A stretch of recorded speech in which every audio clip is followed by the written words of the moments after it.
আমি ঈমান আনলাম। আগে ঈমান আনেন। হ্যাঁ, আমি ঈমান আনলাম। ঈমান আনেন। হ্যাঁ। লা ইলাহা, হ্যাঁ, লা ইলাহা ইল্লাল্লাহ। আল্লাহর হুকুম বিধান ছাড়া কারো হ্যাঁ। হুকুম বিধান মানি না আমি। মানবেন না। ওকে, হ্যাঁ, এবার ওকে। আপনার যিনি ইমাম হবেন, হ্যাঁ। ইনি আপনাকে নির্দেশ দিবেন।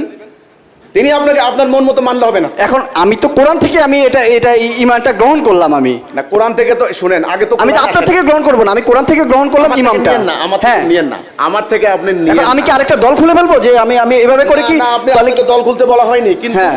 অবশ্যই আপনাকে তাওহীদের উপরে ঐক্যবদ্ধ থাকতে হবে।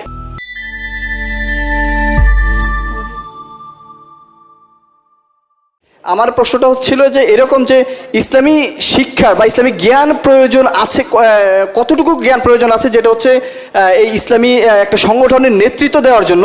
একটা সংগঠনের নেতৃত্ব দেওয়ার জন্য প্রথম দরকার হচ্ছে হেদায়েতের জ্ঞান। আমার কোটি কোটি সমর্থক থাকলে কি হবে যদি আমার হেদায়েত না থাকে, আমার নিজের দৃষ্টি না থাকে? সর্বপ্রথম দরকার হচ্ছে হেদায়েতের জ্ঞান, আর হেদায়া আসে আল্লাহর পক্ষ থেকে। আর যাকে আল্লাহ রাব্বুল আলামিন হেদায়া দিবেন, তিনি কলেজ বিশ্ববিদ্যালয়ের মাদ্রাসার সার্টিফিকেটধারী নাও হতে পারেন। আচ্ছা, আমি এখানে আরেক কথাটা শুনেন, হ্যাঁ, এখানে আল্লাহ দিন, এখানে আল্লাহ দিন, আল্লাহ সাহায্য করবেন। আল্লাহর সাহায্যটা মুখ্য। আপনারা যারা এখন ম্যাটেরিয়ালিস্টিক সিভিলাইজেশন প্র্যাকটিস করছেন, আপনারা যারা এখন বস্তুবাদী জীবন দর্শনে মানে অভ্যস্ত হয়ে গেছেন, আপনারা এখানে হেদায়েতের ব্যাপারটা আপনাদের কিন্তু আইডিয়ার মধ্যে নাই।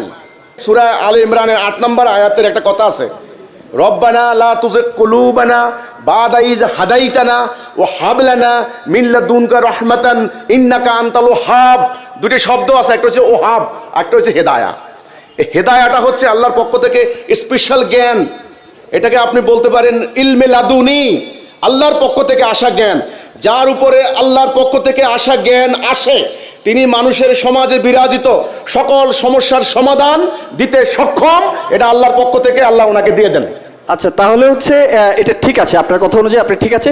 এখন এই রকম কোরআন নিয়ে যখন মানুষ ব্যাখ্যা করতে যায় অথবা কোরআনের জ্ঞান নিয়ে যখন মানুষ পড়াশোনা করে, তখন দেখা যাচ্ছে আমি যদি পড়াশোনা করি, আমার কাছে মনে হচ্ছে যে আমি যেভাবে কোরআনটাকে বুঝেছি সেটা যৌক্তিক মনে হলো, এবং কি হচ্ছে আমি মনে করতেছি যে এটা সবার কাছে প্রচার করা দরকার।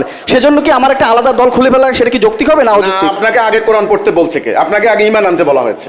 আমি ঈমান আনলাম। আগে ঈমান আনেন। হ্যাঁ, আমি ঈমান আনলাম। ঈমান আনেন। হ্যাঁ। লা ইলাহা, হ্যাঁ, লা ইলাহা ইল্লাল্লাহ। আল্লাহর হুকুম বিধান ছাড়া কারো হ্যাঁ। হুকুম বিধান মানি না আমি। মানবেন না। ওকে, হ্যাঁ, এবার ওকে। আপনার যিনি ইমাম হবেন, হ্যাঁ। ইনি আপনাকে নির্দেশ দিবেন।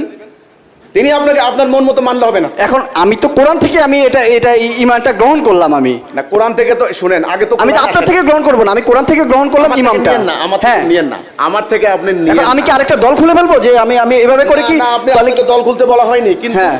অবশ্যই আপনাকে তাওহীদের উপরে ঐক্যবদ্ধ থাকতে হবে। তাওহীদের উপরে আপনাকে ঐক্যবদ্ধ থাকতেই হবে। আপনি যে বললেন যে আমি একাডেমিক লেখাপড়া করি নাই, দেখেন নবী করিম সাল্লাল্লাহু আলাইহি ওয়াসাল্লাম, আপনি দেখেন নবী করিম সাল্লাল্লাহু আলাইহি সাল্লাম তিনি কোন একাডেমিতে লেখাপড়া করেছেন আমি জানতে চাই। আমি নবী না। ওকে, আমি তো সেটা বলি নাই, আমি সেটা বলি নাই। নবী কোন একাডেমিতে লেখাপড়া করেছেন, তার মানে একজনকে আল্লাহ রাব্বুল আলামিন ওহির মাধ্যমে জ্ঞান দিছেন, হেদায়া দিছেন। এবার আসেন, যেই মানুষগুলি ওনার উপরে ঈমান এনেছে, ওনার কথার আনুগত্য করবে বলেছে, সেই মানুষগুলি কি বলেছে যে আপনি আল্লাহ রসুল, আমরা আপনাকে অনুসরণ করব, আপনি হুকুম করেন। তখন তিনি একে একে আল্লাহর বিধান মোতাবেক হুকুম দিয়েছেন। এখন আপনি যদি বলেন আমি আল্লাহর বিধান মানব, আপনার কথা শুনব, তখন যদি আমি আপনাকে আল্লাহর হুকুম মোতাবেক পরিচালিত করতে না পারি, তখন আপনি বলতে পারেন যে আপনার আল্লাহর দ্বীনের কোনো জ্ঞান নাই। আপনি প্রথমে স্বীকার করতে হবে যে আল্লাহর হুকুম মানবেন। এখন আপনি যদি মনে করেন যে আল্লাহর হুকুম মানবেন, আমার কথা শুনবেন, আমি আপনাকে আল্লাহর হুকুম মোতাবেক ফয়সালা দিতে না পারলে, তখন আপনি আমাকে বলবেন যে আমার কোনো একাডেমিক জ্ঞান নাই। এখন আপনি আল্লাহর হুকুম মানবেন কিনা?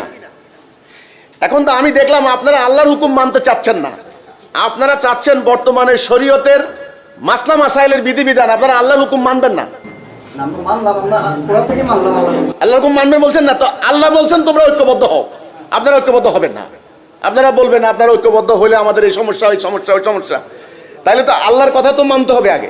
ইসলাম সম্পর্কে যারা বিশদ পড়াশোনা করেছে জি, তারা বড় বড় সংগঠন নিয়ে তারা হচ্ছে বা বড় পরিসরে তারা একটা সংগঠনকে যখন করলো, তখন আপনি আবার আরেকটা ছোট সংগঠন নিয়ে যদি আবার এভাবেই করেন, তাহলে কি ইসলাম কি বারবার মানে অনেকগুলো মানে দলবদ্ধভাবে আলাদা আলাদা হয়ে যাচ্ছে না? এটা কি ইসলামের মানে যে